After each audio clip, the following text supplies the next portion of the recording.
Want you to hear just a little bit of this. Whenever I was working in Huntsville, Alabama, I had picked up on some information pertaining to this. I felt like that it was probably accurate information, but at the time I didn't know. But now I do know pertaining to what went on after World War II. Every single house in America now is under direct threat.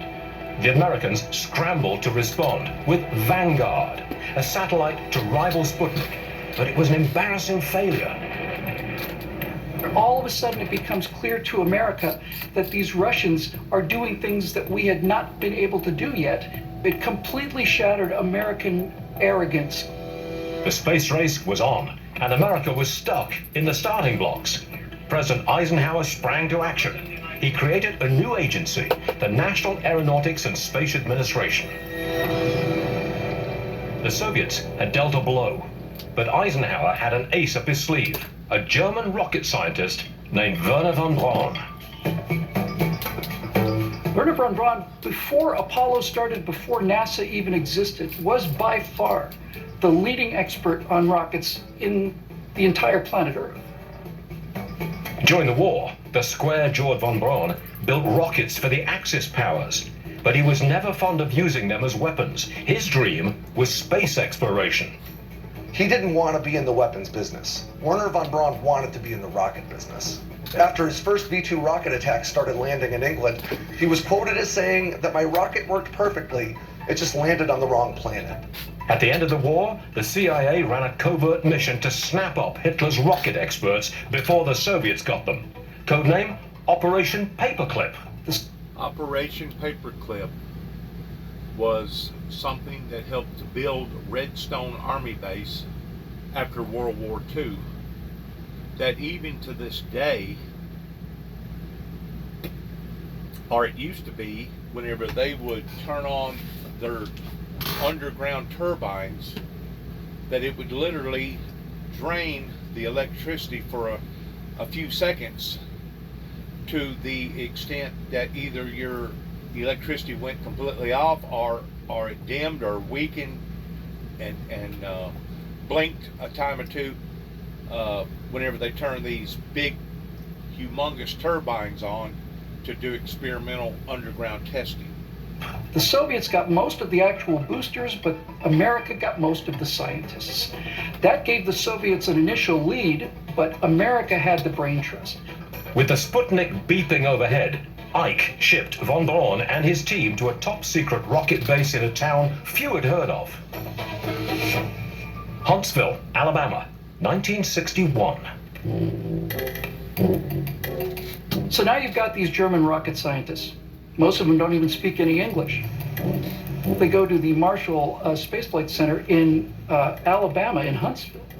And moving from Bavaria to Alabama is a bit of a cultural shock for these German scientists. Well, let's not forget that these people had been our mortal enemies just 5 or 10 years earlier. But the quality of the engineers and their respect for the people they had now become American citizens. I was very fortunate to be part of that German team. They were extremely easy people to work with. They were extremely cooperative. We had high respect for the technical capability of Dr. Wernher von Braun. With the launch of Sputnik, communism seemed to be leaving capitalism behind. Von Braun wanted to make a bold statement fast. You've got an American system of capitalism and democracy. Across the ocean, there is an antithetical system of communism and authoritarianism. And the reason the space race got as hot as it did was that became the propaganda coup. It became bragging rights. As von Braun saw it, the ultimate bragging rights and a demonstration of American supremacy over the Soviets would be to go to the moon. Von Braun's desire had always been for space travel. The only reasonable thing you can do is go put a man on the moon and bring him back alive, and that would prove that you're technologically superior to the Russians. Werner von Braun was 100% certain that it could be done. It was an engineering problem. It was not a problem that had to do with anything other than getting the engineering right. Now, the US Army was already using short-range ballistic missiles like the Jupiter and Redstone rockets. But to make the turn from military application to space exploration, von Braun's rocket would need to go much further. To that point, rockets launched from the United States or from the Soviet Union were reaching altitudes of up to around 300 miles above the Earth. The moon is 240,000 miles away. Von Braun's first spacecraft design was the Nova. His plan was pretty much to just blast it into space, touch down on the moon, then fly it back to Earth. The original plan for the moon landing was called direct descent, but there simply wasn't the power in the rockets to do that. So compromises had to be made. Everything had to be much lighter. The scaled-down rocket would still be the largest ever built, and the key to its success was a masterstroke of engineering called staging. The best way to think about staging is simply this. Anything that you've already used, you cut it loose. Because you're going to need all the energy you've got, and there's no way you can do this by carrying this dead weight of tanks and engines that you just don't need anymore. In 1958, von Braun unveiled his three-stage design for the Saturn rocket. The first stage would propel the fully fueled rocket 38 miles up, then detach and fall into the ocean. The second stage would thrust the rocket into orbit before breaking away and falling back to Earth. Once clear from the Earth's atmosphere, the third stage would push for the moon. Von Braun was confident that his plan would work. All he needed was a green light. In order to go to the moon, you have to solve more than the engineering problem. You have to solve the political problem. The main obstacle to going to the moon was whether or not we had the will to do it. In 1961, Huntsville hosted Ike's successor, and the new young president was impressed. Very early in John F. Kennedy's presidency, he met with Werner von Braun to talk about his rocket programs. Von Braun's confidence really seemed to sell John F. Kennedy on the idea that the United States could send a rocket all the way to the moon. Kennedy realized that this would be a perfect way to show America at its very best. The new young president was impressed. Kennedy ratcheted up the pressure with a bold promise. It will be done before the end of this decade.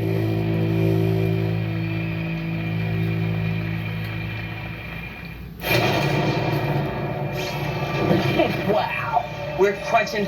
It will be done before the end of this decade. And it was. What did we achieve out of that? Well, today we have the space shuttle. Today we have other things to where we can create various medications in a weightless environment that we know that we can break down certain molecules and atoms to where you can't do that in regular weightless law of gravity atmosphere.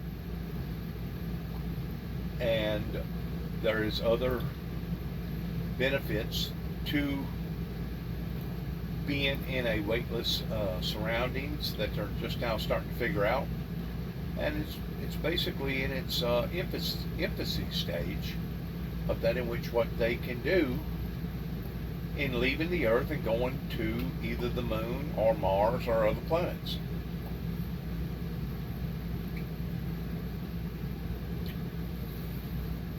Do I believe that the benefits outweigh the risks? That's debatable, depending upon who you're talking to. I feel like that if the Egyptians could have played a part in this type of technology and done something this elaborate and this big, they would have done so themselves. The Greeks as well, and other cultures that are striving towards superiority would have done the same. Now, does that mean that it's right? Once more, that is debatable, depending upon weighing out the risks versus the rewards. Nip or tuck. We just know this, that we as Americans are not scared to do the incredible and go beyond the law of normalcy whenever it comes to trying to better humanity for the benefit of us all. We do know that. Which that in and of itself, theoretically speaking, is a good thing. Was the person of the time. He was the guy who had the vision to dream big. And if there's one quality that you can assign to the Saturn V rocket, it's big. For the United States, Sputnik had been a gut punch. 4 years later, America's young president turned to one of its newest citizens to hit the Soviets back with a haymaker.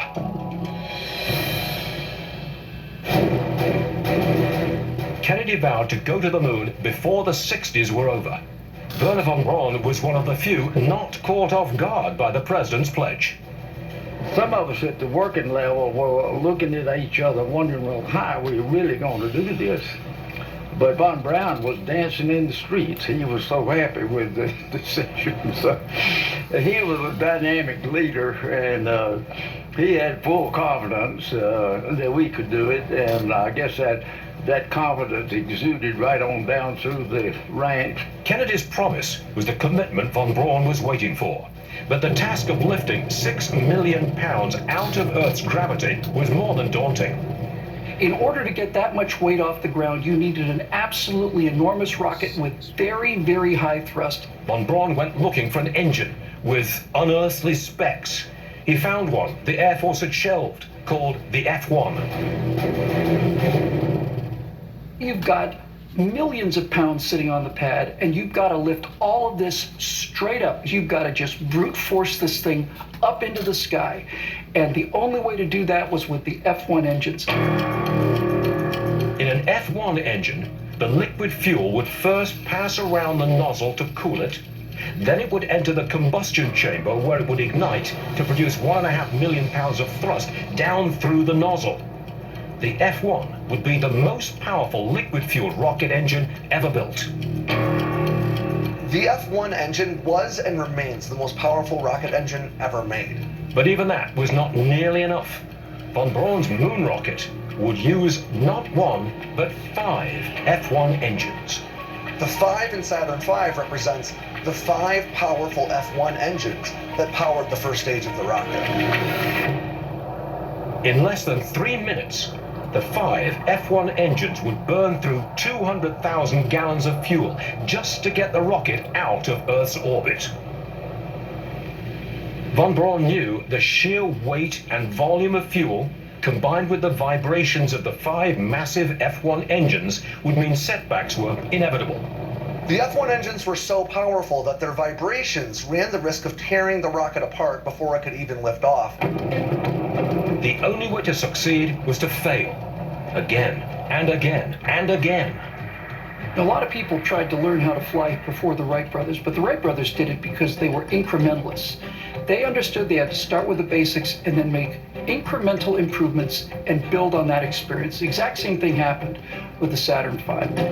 As the F-1 tests progressed, von Braun prepared to try out his audacious 5-engine cluster. No launch pad in the country could handle that kind of firepower. Launching the Saturn V rocket was almost as big an engineering feat as building it itself. We're talking about the most powerful machine ever made by man. NASA had to build a whole new facility to meet the mammoth rocket's unique requirements. In order to sustain this launch, the Space Flight Center really had to be built from the ground up. We had to manage 7.5 million pounds of thrust coming out of the bottom of this rocket. Just getting the engines to the facility was a logistical feat in itself.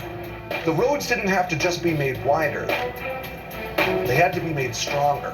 to support the immense amount of weight that each of these rocket stages had. 2 of the stages had to be transported by ship because they were so large. John F. Kennedy personally kept tabs on the construction, making several visits to the site in 1963. But just 3 months after his final visit, an assassin's bullet took the president's life. From Dallas, Texas, the flash, apparently official, President Kennedy died at 1 p.m. Central Standard Time, 2 o'clock Eastern Standard Time, some 38 minutes ago. What would become of the space program he championed?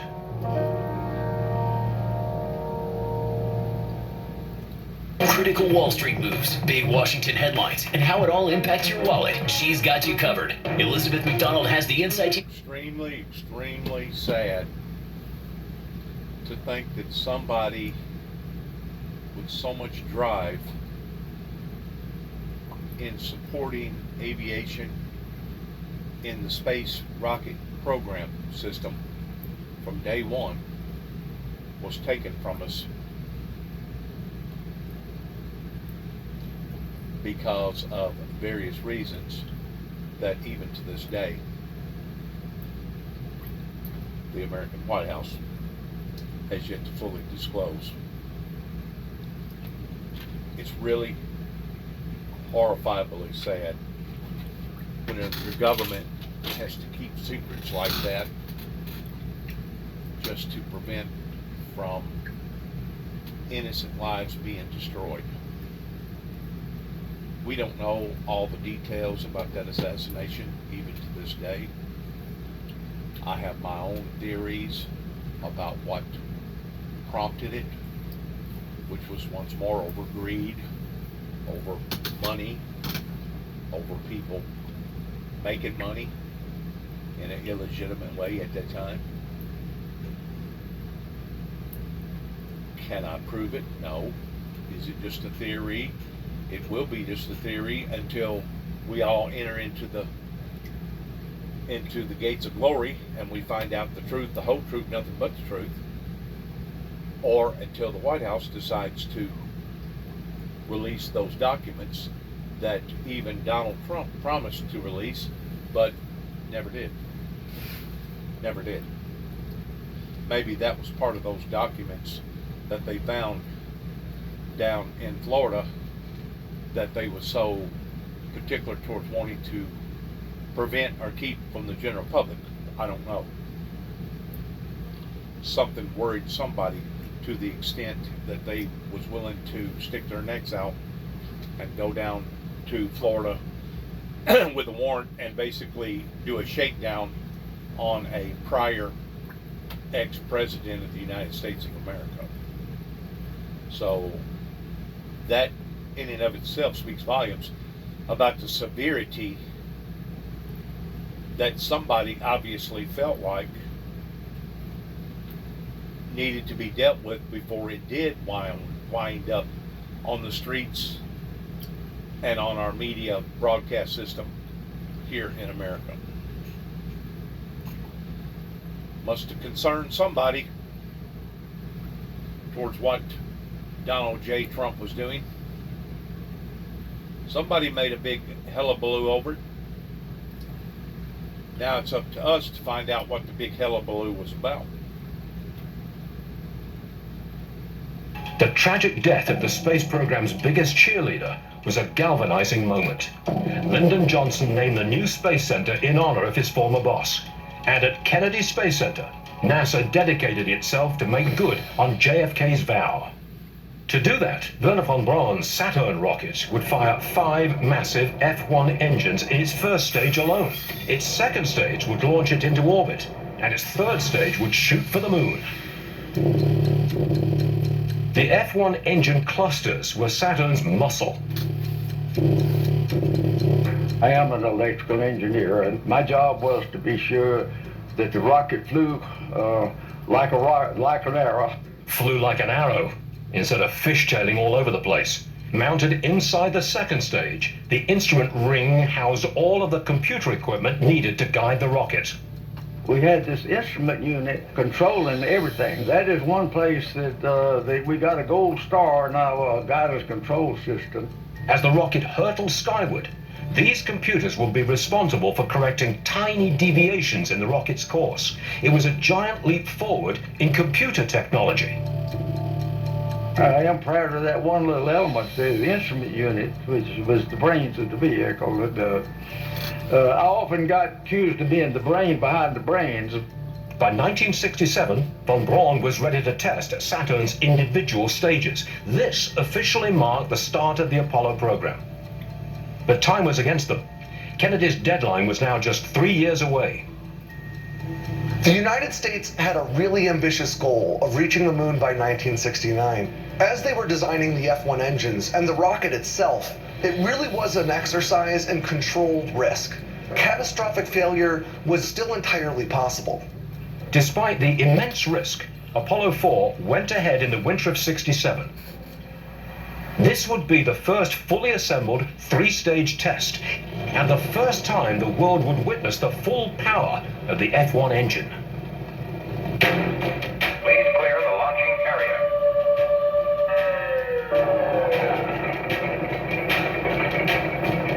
The most magnificent part of a Saturn V launch is the first few seconds.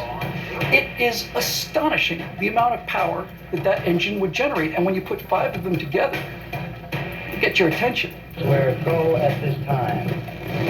Apollo 4 was a resounding success, Ignition sequence start. but it was conducted without a crew, and more tests were still needed. Apollo 4's launch really proved that the United States could put this giant rocket into the sky. But there were still a lot of challenges ahead. Apollo 6 lifted off just 6 months later, and NASA expected another success. 0. We have commit. We have liftoff. Liftoff at 7 a.m. Eastern Standard Time. But shortly after launch, the rocket began to shake violently. Flight data revealed that the malfunction was due to a fierce vibration inside the massive engines. That was one of our really most severe problems that we had within the booster. To eliminate it, von Braun fitted the F-1s with vibration suppressors. So much of the Saturn V was really about mitigating the risk of failure.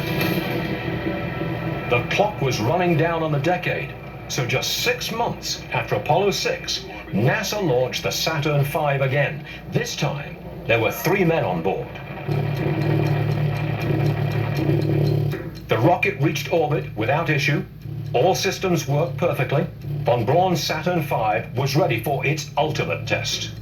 Exactly 60 days later, another launch. This time, the world would find out if Wernher von Braun's rocket could indeed make it all the way to the moon. Well, the stock is bubbling in the...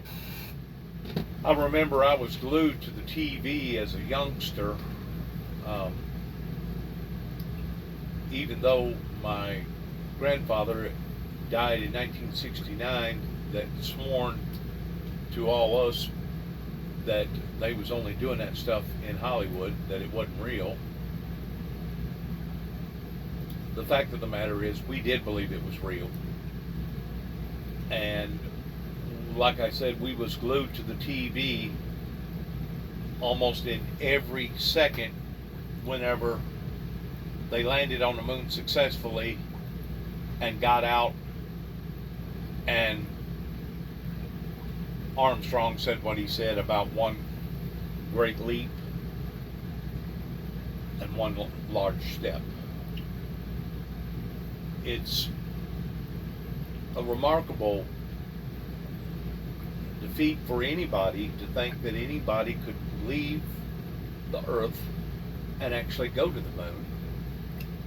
That I tend to wonder if thousands of years ago, with the Greeks or the Egyptians or some of the other people that was very inquisitive about our stars and about our solar system, if they themselves felt like that they could possibly do that or would be willing to do that if they had the opportunity.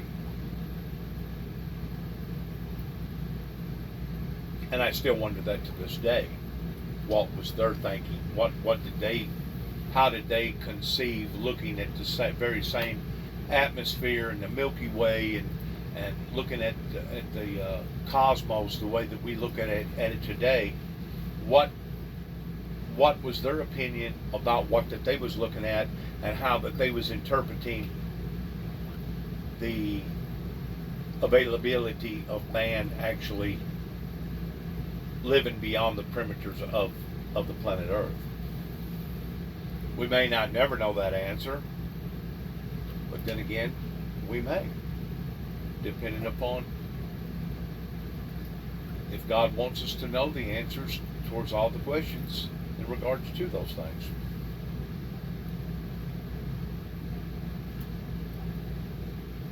Absolutely incredible, either way you look at it, regardless whether you be for it or against it, it's still absolutely incredible.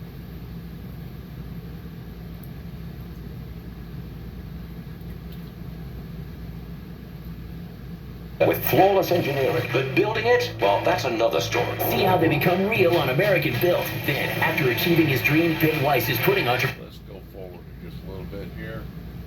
All right, right there. To pursue the exploration of the universe. To ignore these great resources would be a corruption of a God-given ability. Ignition sequence start. 6, 5, 4, 3, 2, 1, 0. All engine running. Werner von Braun's Saturn V rocket aimed at the moon for the first time.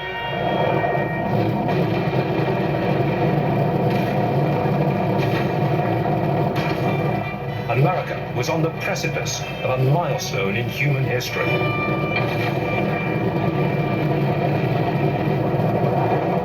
When it's launched, the Saturn V rocket is not only the most powerful rocket ever built, it might be the most powerful machine ever built.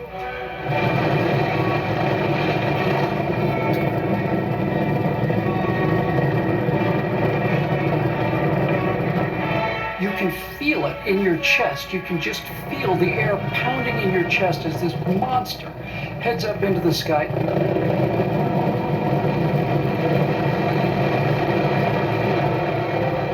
Stage 1 powered up 38 miles and fell away as planned. Stage 2 burst through the atmosphere. Stage 3 reached our nearest celestial neighbor and orbited it 10 times. When Apollo 8 came around from the backside of the moon in that iconic picture of this beautiful blue Earth rising above this bleak and cratered lunar surface, the effect that that image had on the entire world just can't be understated. On Christmas Eve, the crew had a message for everyone back on planet Earth. And God said, "Let there be light." Looking back on the total career, I'll never forget seeing what the Earth looked like when they came around the moon the first time. I'd say that was a highlight in my life. For Werner von Braun, this was the culmination of a life's work. His 3-stage rocket deployed as he always believed it could. The Saturn V rocket returned Americans to the surface of the moon 5 more times. It brought the lunar module, 12 astronauts, and more. No question about who won the space race. There's no question about what flags are on the moon. There are 6 of them. 6 American flags on the moon. America won the space race. It was a total victory over the Soviets, a culmination of the efforts of hundreds of thousands of America's brightest minds and bravest explorers. And it was all led by an immigrant who dared to dream. Saturn V won the space race for America. But Neil Armstrong's small step was just the beginning. The Saturn-powered Apollo program also introduced the lunar surface to the game of golf. So thank you, von Braun, for that.